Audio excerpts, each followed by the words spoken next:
Episode 4 of Mobland starts with Harry showing up to see Antoine. After a bit of light threatening, the Frenchman hands over the memory card, and the copy he has stashed away. Antoine doesn't know who he's dealing with though and attempts to bribe Harry with 40k. It works about as well as expected, given Harry's loyalty to the Harrigans, and he leaves after slamming the cash back in the guy's mouth. When Harry arrives, he finds Jan and Gina on the boat. Despite her displeasure with his incessant labor, Gina quickly puts on her headphones because she is aware of this line of conversation. Harry summarizes the first 3 episodes, but Jan responds by stating that she has 3 things she doesn't like. And that includes being unaware of what has transpired throughout the show. She has come to terms with Harry's actions and is happy with her little portion of this world, provided he keeps her in the dark. Harry finally gives in to her desire to return home. Conrad is called to let him know that Archie has been located. The problem is that just 2 persons appear to be aware of his burial location. Harry and Conrad. Conrad insists that there must be another person, but Maeve persuades him that there is, which further heightens the tension in the entire play. Kevin is twiddling his thumbs and hoping for the best when Harry walks up to visit him. Valjean has not contacted them, but Donnie, who is searching for Harry, shows up at the garage. When Harry learns about this individual, he dismisses it as well and claims not to know him, even though he appears to know who Souza is. It turns out that Maeve and Conrad, who have both Jan and Harry tailed, are warning him. When Harry approaches Kevin to pay him a visit, he is twiddling his thumbs and hoping for the best. They have not heard from Valjean, but Donnie, who is looking for Harry, arrives at the garage.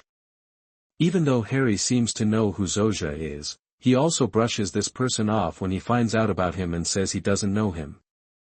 He is actually being warned by Maeve and Conrad, who have both Jan and Harry tailed. It turns out that Conrad had a few sexual encounters with Bella when she used to visit the residence. He was informed by Maeve, and when Bella was questioned, she corroborated the account. They first met at Cheltenham, and as Kevin was infatuated with her at the time, it would seem that she was handed on to him after being with Conrad. It only serves to highlight how disorganized everything is.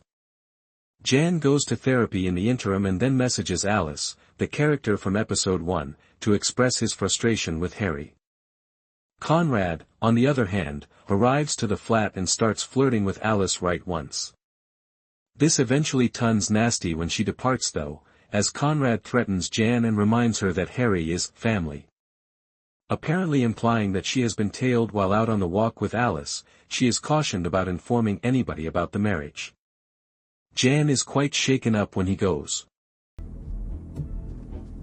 My father's still on, and I am still on. A call comes in asking Harry to see Richie that evening. He returns home before leaving, where he learns from Jan that Conrad has been sniffing around. It's interesting to note that Alice is actually an undercover police officer. Given Conrad's flirting, she has it in, but it's an extremely dangerous move. Maeve talks to Eddie back at the estate. They've got everyone exactly where we want them, she says confidently, reassuring him. Here, we learn that Maeve is acting as the puppet master and that Eddie actually stabbed Tommy. It seems like they have other plans as well. Harry visits Bella that evening and delivers the copy and memory stick. Bella calls Antoine to arrange everything up because she isn't going to back out of the deal. The fact that Kevin is aware of this prison guard's identity is later confirmed to us in the automobile. The man used to mistreat Kevin, but it's unclear at this time whether it was sexual in nature, which is why he lied to Harry and dismissed it.